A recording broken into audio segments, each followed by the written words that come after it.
Among the 13 people killed in the Oklahoma twister were 3 men deeply involved in tornado research. ABC's Ginger Z reports on the storm chasers who knew the risks.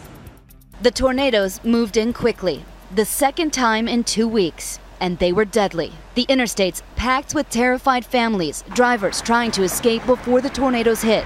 They had just survived the tornado the week before. The mother and child killed, pulled from their car by the twister. And we have learned of 3 more lives lost. 3 veteran storm chasers now among the dead. Tim Samaras, his son Paul, and their colleague Carl Young, all trying to document the storm. Tim was found seatbelted in his car. The others pulled from the car by the tornado. One was found a half-mile away. Time 7:45, snail deployed, large tornado. Tim, who led the team, was an esteemed scientist. In the storm chasing community, he was known not only as one of the best, but as one of the most cautious. He would show genuine concern of our safety going in, and we lost someone that probably has already saved countless lives with his research. He chased because he wanted to learn, to improve warning systems and help meteorologists better forecast tornadoes in the future.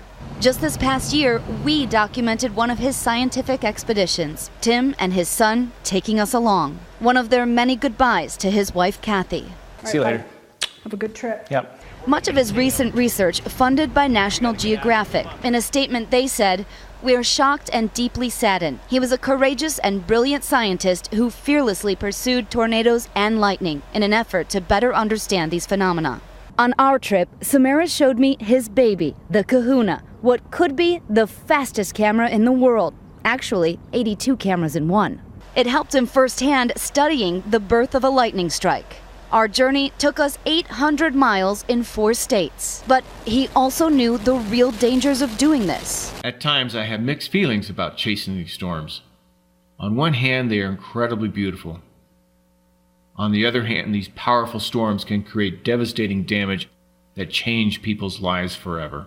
At the end of our chase, Tim told me it was his desire to know more, to inform us all, that fueled him to go out again. I don't know how many storms I've seen in my lifetime, but every single one of them, I still get pretty excited. The little boy in me just wants to come out here and just watch and stare. I know that he will be remembered as a great man, a wonderful husband, a scientist, and father. We hope that his research will live on forever and others will pick it up and we can keep learning more. Ginger Z, ABC News, El Reno, Oklahoma.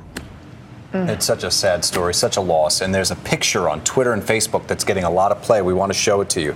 Take a look at this. The storm chaser community went out and lined themselves up to form the initials of Tim Samaras, Paul Samaras, and Carl Young. And they formed those initials. They're a great tribute there from the tight-knit community of those storm chasers. They all know each other in the Oklahoma area. Yeah, and it really is a touching tribute. Ginger knew them. Ginger worked with them. She's also talked about how special they were.